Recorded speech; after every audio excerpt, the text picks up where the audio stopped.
Hello guys, welcome to our YouTube channel ज्ञान की पढ़ाई। So today we are started our lecture. आज हम इस वीडियो का पार्ट सेकंड अपलोड कर रहे हैं। सो सेल का पार्ट सेकंड में आज हमें बेसिकली डिस्कस करना है टाइप्स ऑफ सॉल्यूशन के बारे में डिस्कस करना है कि हाइपोटोनिक और आइसोटोनिक सॉल्यूशन के बारे में डिस्कस करना है। तो चलिए स्टार्ट करते हैं। सो गाइस, हमें आज ये वाले डिस्कस करने थे तीनों पॉइंट। पहला था hypertonic, second isotonic and third था हाइपरटोनिक सॉल्यूशन। तो ये वाला मैंने आपको बता दिया था। ये है isotonic solution. When a concentration of the solution outside the cell is equal to concentration of cytoplasm cell is called isotonic solution. जब उसका कॉन्सेंट्रेशन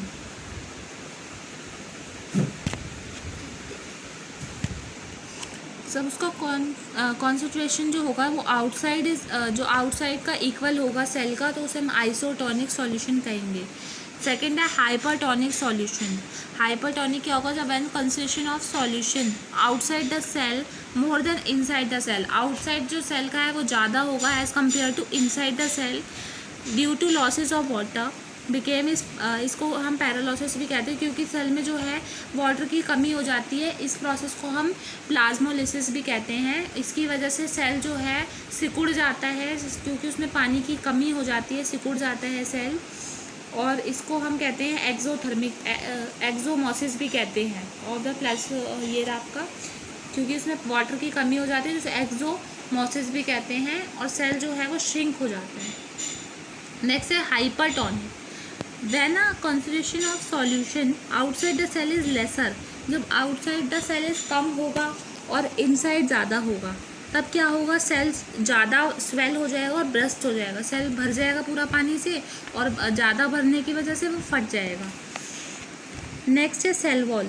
सेल वॉल से प्लांट में ही पाई जाती है, क्योंकि इसका रीज़न मैंने नहीं बताया था।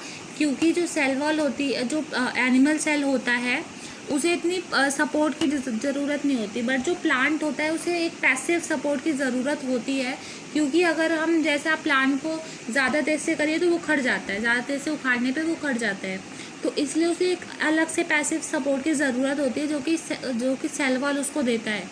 इसलिए जो ह्यूमन सेल से प्लांट सेल में एक एक्स्ट्रा लेयर होती है, जिसको हम सेल वॉल कहते हैं।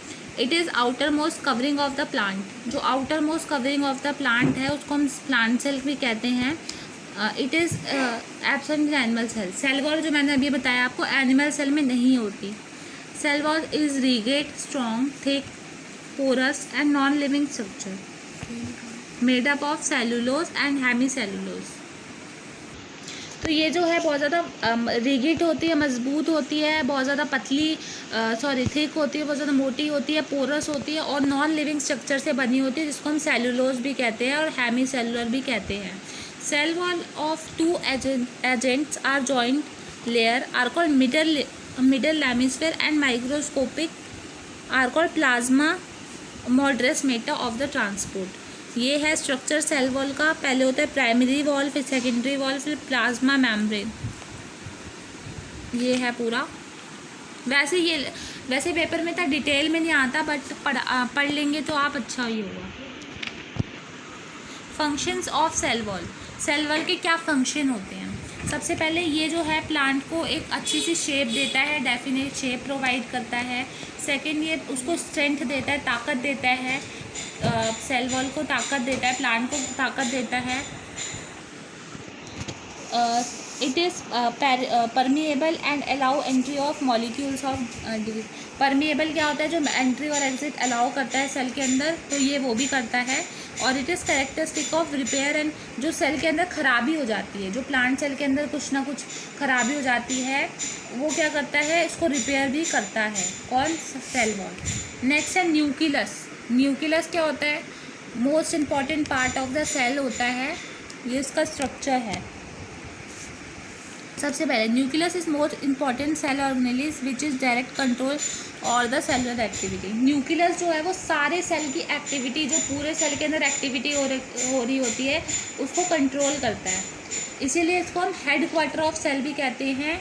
ये मोस्ट इम्पॉर्टेंट क्वेश्चन है कि हेड क्वार्टर ऑफ सेल किसको कहते हैं। ये 1 मार्क्स में पूछा जाता है कि हेड क्वार्टर ऑफ सेल किसको कहते हैं, तो इसका आंसर है न्यूक्लियस।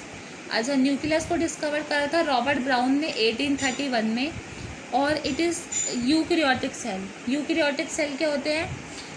जो मतलब प्लांट्स एंड एनिमल सेल होते हैं। A well definite nucleus is present while the prokaryotic well definite nucleus is absent. Prokaryotic cell के अंदर न्यूक्लियस एब्सेंट होता है, बट यूकैरियोटिक सेल के अंदर न्यूक्लियस प्रेजेंट होता है। It is double layer covering are called nuclear membrane. जो एक तो न्यूक्लियर होता है, ऊपर से एक और लेयर होती है, उसको हम न्यूक्लियर मेम्ब्रेन कहते हैं। Nuclear membrane has pores which are regulate that movement of the out of the cell. ये बहुत ज़्यादा थिक होती है, मोटी होती है, बहुत ज़्यादा पोरस होती है, और ये जो है न्यूक्लियस मेम्ब्रेन ये अलाउ करती है। Beside nuclear membrane, nucleus also contain nucleolus and chromin material made up of chromin made up of DNA and proteins, then ultimately coides and form chromosomes. Chromosomes और chromosomal material are DNA which is DNA की full form होती है डाइलोक्साइड nucleic acid. ये paper में पूछ लिया जाता है 1 मार्क्स में। तो ये क्या करता है? स्टोर करता है इंफॉर्मेशन सेल की, उसके फंक्शन से, और वो कितना ग्रो हो रहा है, कितना रिप्रोड्यूस हो रहा है, क्या हो रहा है, ये सब कुछ यही स्टोर करता है, इसलिए इसको हेडक्वार्टर ऑफ सेल भी कहते हैं। The function segment of DNA, ये रहा डाइऑक्सोसाइड रिबोनो न्यूक्लिक एसिड, ये इसकी फुल फॉर्म होती है, और इसको हम जीन्स के नाम से भी जानते हैं। फंक्शन ऑफ न्यूक्लियस है, ये सेल की सारी एक्टिविटीज़ कंट्रोल करता है और सेल की साइकिल को आगे बढ़ाता है। इसके बाद में ये ट्रांसमिशन में भी हेल्प करता है, और heredity characters from the parent to, जो हमारे मतलब जो माता पिता के करेक्टर्स हैं वो बच्चे में आ जाते हैं, क्योंकि ये DNA की वजह से ही होता है। जो DNA होता है, जो जीन्स होते हैं, वो पेरेंट्स के करेक्टरिस्टिक्स बच्चे में ट्रांसफ़र करते हैं। तो इसीलिए हम इसे DNA भी कहते हैं और जीन्स भी कहते हैं। नेक्स्ट है साइटोप्लाज्म। साइटोप्लाज्म में क्या होता है? एक लिक्विड टाइप का स्ट्रक्चर होता है, जेली लाइक स्ट्रक्चर होता है सेल के अंदर, इसको हम साइटोप्लाज्म कहते हैं। साइटोप्लाज्म किसने डिस्कवर करा था? कॉलिकल इन 1862। It is the site of both biocytic and kybocytic pathway. It can be divided into 2 parts.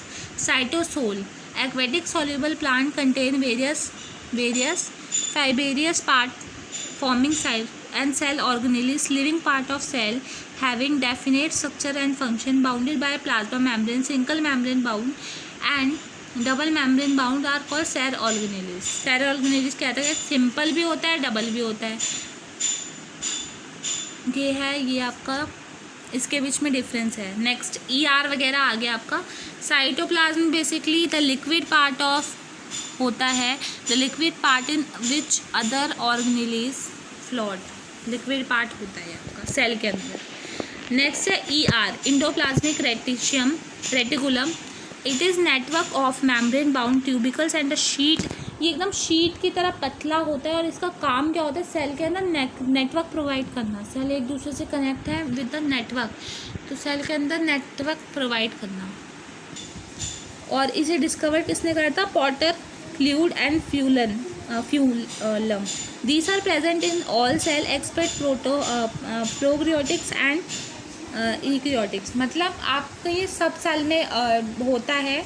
Endoplasmic ER दोनों ही सेल में होता है, चाहे वो प्लांट सेल हो चाहे एनिमल सेल हो, दोनों में ही वो ER पाए जाते हैं। अब ER को हमने 2 पार्ट्स में डिवाइड करा है, मैंने आपको माइंड मैपिंग में दिखाया था। एक तो स्मूथ ER होता है यानी SER, एक होता है रफ ER यानी RER। तो ये है सबसे पहले मेड ऑफ ट्यूब्स, मेनली ये ट्यूब्स से बना होता है और ये वेसल से बना होता है। ये हेल्प इन लिपिड एंड मतलब ये इन सब से लिपिड वगैरह से मिलता है। ये प्रोटीन सिंथेसिस से मिलके बना होता है। राइजोसोम्स आर एब्सेंट, इसमें राइजोसोम्स एब्सेंट होते हैं, इसमें राइजोसोम्स इसके सरफेस में पाए जाते हैं। ये न्यूक्लियस में हेल्प करता है मेम्ब्रेन में। फंक्शन क्या होते हैं इसके? फंक्शन होते हैं it is only organelles which serve up channel on for the transport material between the various part of cytoplasm and between the cytoplasm and nucleus. Network provide करना इसका काम होता है। ये सेल के एक पार्ट से दूसरे पार्ट में नेटवर्क प्रोवाइड करता है। It is also functions as cytoplasm framework to provide space from some of biochemical activities जो सेल के अंदर होती रहती हैं, ये उसका फ्रेमवर्क बना के किसके पास भेजेगा, न्यूक्लियस के पास भेजेगा, ताकि वो उसको देख सके। मतलब वो हेडक्वार्टर ऑफ सेल है ना, उसका फ्रेमवर्क बना के देता है। It is also called endoskeleton of cell. Endoskeleton मतलब फ्रेमवर्क को ही हम एंडोस्केच ऑफ सेल कहते हैं। It helps to synthesize fat, protein synthesize and cholesterol, इन सबको सिंथेसाइज करने में हेल्प करता है। SCR plays the crucial role direct to purification from drugs and poisonous by products. Next है गोल्जी एपार्टस। गोल्जी एपार्टस क्या होता है? गोल्जी एपार्टस जो होता है उसका सिस्टम होता है जो कि पैकेजिंग का और मतलब स्टोरेज का काम करता है। गोल्जी एपार्टस में स्टोर होता है और पैकिंग का काम करता है। और इसमें जो मतलब जो इसको डिस्कवर करा है वो कैमिलो गोल्जी ने है, इसीलिए इसका नाम गोल्जी एपार्टस रखा गया है। इसके कुछ फंक्शंस होते हैं, जैसे its function include the storage, modification, packaging and segregating the product of vessel. इसका काम होता है जो सेल के अंदर जो प्रोडक्ट्स आ रहे हैं उनका स्टोर करना, उनको मॉडिफिकेशन करना, पैकेजिंग करना एंड जो प्रोडक्ट हैं उनको वेसल्स में अच्छे से कंटेन करना। It involve the formation of lysosomes. ये लाइजोसोम्स की फॉर्मेशन में इन्वॉल्व होते हैं। लाइजोसोम्स क्या होते हैं? सुसाइडल बैग भी कहते हैं लाइजोसोम्स को, क्योंकि लाइजोसोम्स जो होते हैं वो खुद फट जाते हैं और वेस्ट मटेरियल जो सेल का होता है उसे खा जाते हैं और डाइजेस्ट करते हैं वेस्ट मटेरियल को, उन्हें लाइजोसोम्स कहते हैं। और वो बाद में खुद फट जाते हैं और जो है सेल का वेस्ट मटेरियल खा लेते हैं। It is secondly in nature, ये नेचर के लिए भी ठीक है। And it is synthesize. ये इसका डायग्राम है गोल्जी एपार्टस का। वैसे ये डायग्राम आता नहीं है, बट ये आप इसका स्क्रीनशॉट भी ले सकते हैं गोल्जी एपार्टस का।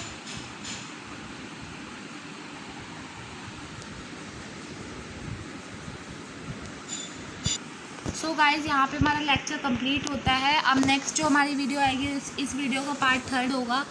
तो इस चैप्टर के ऊपर बेसिकली 6 वीडियो आएंगी। सो अगर आपको हमारा चैनल पसंद आए तो उसे लाइक, शेयर एंड सब्सक्राइब कीजिए। एंड गाइस, आप इस टाइम लॉकडाउन चल रहा है तो घर पे बैठ के अगर आपको पढ़ना है, घर पे बैठ के आपको मीटिंग्स करनी है, आप अपने फ्रेंड के साथ कर सकते हैं।